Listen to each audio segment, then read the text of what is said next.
ciidanka xoogga dalka Soomaaliyeed caawa hadii jilib loo baahdo uu tagi karaa inaan aaminno bis aaminaadaas aan aaminna ugu filan raganimadana wax ka dhiman hadaan nimankaas wadan ka saar wallahi raganimadana wax ka dhimanta hooyada Soomaaliyeed ee suuqa saaga adeeg u soo doonata ma dambiga ka gashay al-shabaab salaamu alaykum waraxmatullaahi wabarakaatuh salaan kadib maanta waan ku faraxsanahay inaan idin soo booqdo idin soo salaamo markuu ugu horeyso waxa mahad iska leh Allah subhanahu wa ta'ala meeshaan ugu kulmiyay caafimaad nasiyay noo kasay inaan noqono ama nugu hanuuniyay inaan noqono dad doortay inay dalkooda iyo dadkooda difaacaan duruuf kasto lagu jiro waxa la soo ma ahan ragga iyo duruufta ilmaadeero way waxaan maanta ku faraxsanahay in nimankii al-qaacidada al-shabaab ahay ay idin bawac dhigi laayihiin ay leeyihiin wiilasha ciidanka xoogga dalka Soomaaliyeed meel lagu hor istaagi karo malaha niman kale walaalihiina ayagana meesha idinka 90 kilomitir soo marteen 250 kilomitir mareen oo ciidanka xoogga dalka Soomaaliyeed ka tirsan 1 2 3 sideedaba sida saxan waxay ahayd in al-shabaab asagu naga cabsado sida ummadda Soomaaliyeed iyo shacabka Soomaaliyeed ay naga rabaan waxay tahay inaan annaga noqono dadka cabsi geli argagixisada annaga noqonay sida saxan sidaan waa sidana laga rabay waa u dhaaranay inaan u dhimanayno dalkan Soomaan dhalinyarada Soomaaliyeed inta bismiya dhalinyarada Soomaaliyeed inta xoogga dalka Soomaaliyeed ka tirsan bismiya waa ma Soomaan dhalinyaro badan fursad u heli waayay in ciidanka xoogga dalka Soomaaliyeed ka mid noqdaan waa ogtihiin oo marqaatiya ka tihiin maalin kasta markii ciidan la qoraayo meeshii 500 looga baahan yahay horta 5,000 soo feesho maanta fursadan haysano ee ah inaan dalkeena iyo dadkeena difaacno waxa la rabaa inaan ummadeena uga faa'iideen in nimankan argagixisada ah aan ka dulqaadno wax fiican oo la sheegi kara ma ahan in maanta aan dhahayno al-shabaab uu 20 jirsade wax fiican maan Soomaan waxaana laga rabaa inaanan sii dhihin al-shabaab uu 20 jirsade inaan sii dhihin laga rabaa haddaan dhahnana ugu yaraan inaanan sii dhihin al-shabaab 22 sano tirsan inaan dhihin laga rabaa ilaahay subhanahu wa ta'ala waana guuleena aayadda quraanka waxay ahayd wa an laysa lil insani illa ma sa'a qofka ma helay wuxuu u socon Soomaan haddaan sidaan u dhaaranay intaan shacabka uga soo dhex baxnay guryaheena uga soo tagnay annagoo nafteena hibeynayno aan ciidanka ugu soo biirnay haddaan aqli ku darno nimanka shayaadiinta ee argagixisada ma nin oo 15 bil ku dhashay ku jiro 9 bilood ku dhalan ku wada dhasheen Soomaan ma nin naga xaniyo badan ku jiro waa maye kaliya waxay rabaan intaan hadda hayno meel kasto aan dhahayna meeshaas wax laga cabsanayo ma jiro ciidanka xoogga dalka Soomaaliyeed caawa hadii jilib loo baahdo uu tagi karaa inaan aaminno bis aaminaadaas aan aaminna ugu filan ilaahay subhanahu wa ta'ala nada garabkooda uu ka baxay nimanka hooyada Soomaaliyeed ee saaka soo baxday saf soo gashay inay codkeeda dhiibato ama hooyada Soomaaliyeed ee suuqa saaga adeeg u soo doonata ma dambiga ka gashay al-shabaab haddana maanta waxay rabaan isku qarxiyaan waxa ogaatiin marka tabar kuma harin nimanki shaqadana hortaalo ma yara laakiin waxa fursad oo guud ahaan ciidanka xoogga dalka Soomaaliyeed iyo guud ahaanba ummadda Soomaaliyeed fursad u maanta dhalinyaradii Soomaaliyeed inay ka go'an tahay inay ciidanka xoogga dalka Soomaaliyeed ku biiraan qalab ka qaadaan nimanka argagixisada ay wadan ka saaraan ogaada maalinka ciidanka soo gasheen iyo maanta inta ka dhaxle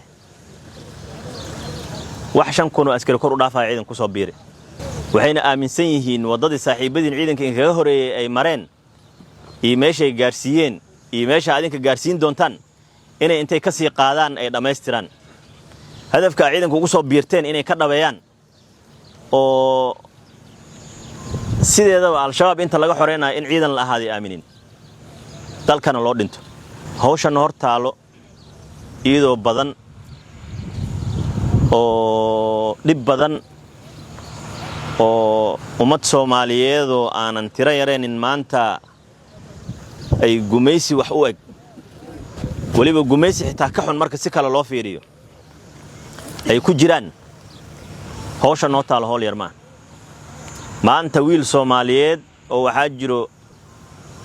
hadduu raba xataa aanan helin waxbarasho maanta waxa jiro hooyo Soomaaliyeed oo markay hal wiil uu u dhasho oo caawa la dhaho wiil dhasho horta isku naxayso waxayna isugu naxay markuu 10 sano gaaro inta loo imaada waxa la doonaa wiilkaaga keen maanta waxa jiro aabba Soomaaliyeed oo ka walwashan cunugiisa markuu 10 sano saas u soo gaarayo oo isdhahayo wiilkaaga uma inta la qaado ummadda Soomaaliyeed lagu dhibaa xaqna ma ahan in maanta qof Soomaaliyeed uu ku nool yahay inuu ka walwalo mustaqbalka wiilkiisa inuu ka walwalo raganimadana wax ka dhiman hadaan nimankaas wadan ka saaray wallahi raganimadana wax ka dhimanta fursadaha jiro iyo maanta shacabka Soomaaliyeed inuu ku faraxsan yahay ciidanka xoogga dalka Soomaaliyeed shaqada iyo hawsha ay u haayaan waxaan rajaynaynaa hadduu Ilaahay idmo maanta jawhar ala joogaahe bari ummadan ka hadlayno dhibaatada ku jirto annagoo la joogno ayagana ay dareemayaan nabadgelyo ay dareemayaan mustaqbal ifaayo ay helayaan waxbarasho aynan ilmahooda aynan ka walwaleyn inta laga wata ayaga lagu soo dhibaateen doon mar kale arjayna hadduu Ilaahay insha Allah meel kale meeshan aan ahayn oo ummadahaas dhiban annagoo la joogno inaan mar kale is wareysan doono wada hadli doona hadduu Ilaahay idmo Ilaahay cimrigaas inuu gaarsiiyaan rajaynayna waxa kale oo fursad haysanaa shacabka Soomaaliyeed meel kasto aan ugu tagno inay horta laamo qoyn ugu soo dhaweynayaan wax badan ay naga filayaan ma ogtahay adiga in wax laga fisho oo la dhaho ninkan alla leeyahay wax uu soo wadaa sharaf Soomaan hadda loo saaltaan waxa leeyahay kan wax uma galiye waa laga sii jeesana horta maanta marka meel kasto in sharaf iyo karaamo iyo mashxarad lagu soo dhaweynayo meesha ugu dambeysay oo ciidanka xoogga dalka Soomaaliyeed uu ka dulqaado nimanka argixisada muwaaraga ahayd maanta deegaanka muwaaragna dadkii deganaay shacab say u dhan yihiin caruur iyo waayeel qayb kamid suuxi waxay u soo daawasho tagaan ciidanka markuu roondeenayo jidka u soo fariistaan waa u sacbiyaan xaqiiqatan nimankaasna waxa ogaatiin 15 sano la soo dhaafay argixisada haysatay